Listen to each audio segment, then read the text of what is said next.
Before we get into the announcements today, please stand if you're able for the Pledge of Allegiance, followed by a moment of silence. I pledge allegiance to the flag of the United States of America and to the republic for which it stands, one nation, under God, indivisible, with liberty and justice for all.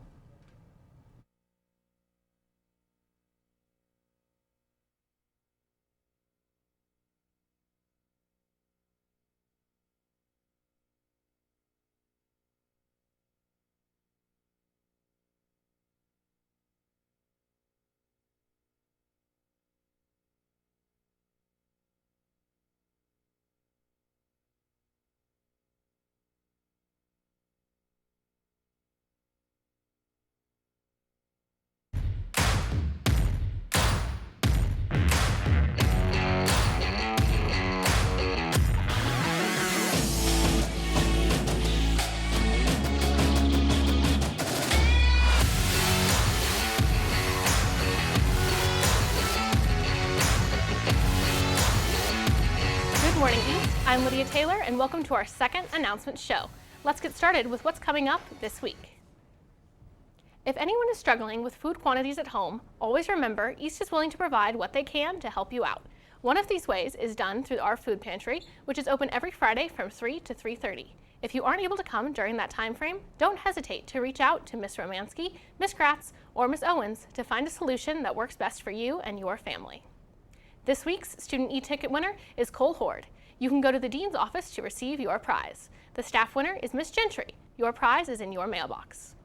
Seniors. Senior quote submission for the yearbook is now available. Quotes can be up to 60 characters and must be school appropriate. You can find the link on the Senior It's Learning page, and the quotes are due by October 31st. Also seniors, remember that most college applications are due by November 1st. Make sure to remind your teachers of any recommendations you need and to double check your information before submission. For anyone with an itch for entertainment, the Columbus East Drama Department's fall musical is coming up with the proud title, Ranked. Performances will be on Friday, November 18th at 7 p.m., Saturday, November 19th at 7 p.m., and Sunday, November 20th at 2:30 in the Robbins Auditorium. Tickets can be purchased online or on our website.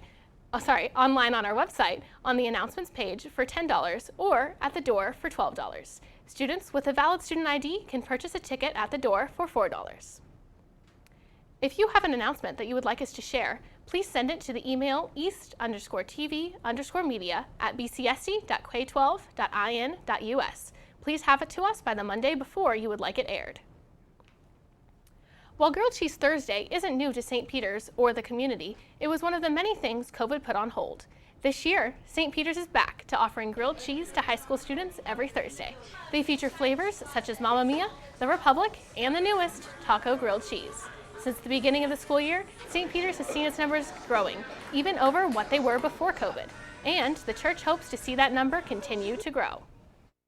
I would say the purpose of Grilled Cheese Thursday, we just want all of our youth in Columbus to know that we value them, we care about them, and we want to provide something for them to spend time with friends and have something free. Everything's really expensive right now, so a free lunch is a pretty good deal. Before COVID, we had 200 to 220 a week, and so that was kind of our baseline, and COVID did its thing. But so far this week and this year, we've had about 200 a week again.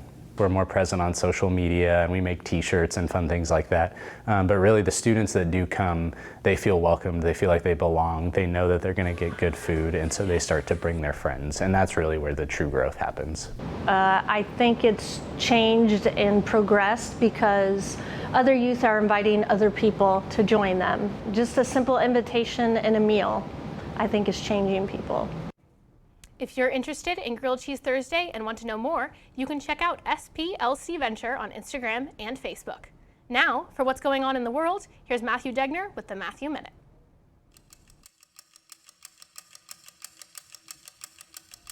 Welcome to this week's edition of the Matthew Minute, where news topics are presented in a brief format. I'm your host, Matthew Degner, and we're starting off discussing the United Kingdom's inability to keep a prime minister. After Liz Truss quit just 44 days in office last week, the Tory party has been left hunting for a new candidate. After the opponent, Penny Mordaunt, dropped out of the race, Rishi Sunak has won the party's nomination. He has a Stanford degree in business and is also the son of Indian immigrants. He's the first person of color ever to hold the Prime Minister's office in Britain. More updates on this story in future episodes. 94 Cuban migrants that were found by the Coast Guard at sea were returned to their home nation Saturday. There have been 4 cases of large boats of migrants being apprehended this last week, a growing concern as the Cubans continue to flee to Florida, Texas, and the Bahamas. For our state update, an Indiana man who shot his 9-year-old daughter, Olivia Hummel, will not face any prison time. Lake County Judge Natalie Book has sentenced Eric Hummel to 1 year in county corrections and 3.5 years on probation on charges of reckless homicide and neglect of a dependent. In the testimony given with his guilty plea, he stated that after he had pointed his handgun at his 2 boys and pulled the trigger, he had assumed the gun unloaded, and when he yet again pointed the weapon at his daughter as she entered the room and pulled the trigger, he fatally shot Olivia in the head. Finally, in local news, a Shelbyville woman embezzled nearly $700,000 from Plymouth Incorporated, a locally based uniform and mat company. Tammy Scudder was charged with 4 accounts of wire fraud, with incidents spanning over 8 years. In total, courts determined that Ms. Scudder made 154 fraudulent checks, totaling to $693,708.75. That wraps up this week's top stories. I'm Matthew Degner, and remember to stay informed. That's all we have for today. Stay tuned next week for more announcements. For the entire crew at East Media, I'm Lydia Taylor, and thank you for watching. And remember to take care of yourself, others, and the place, and as always, try to be the best part of someone's day.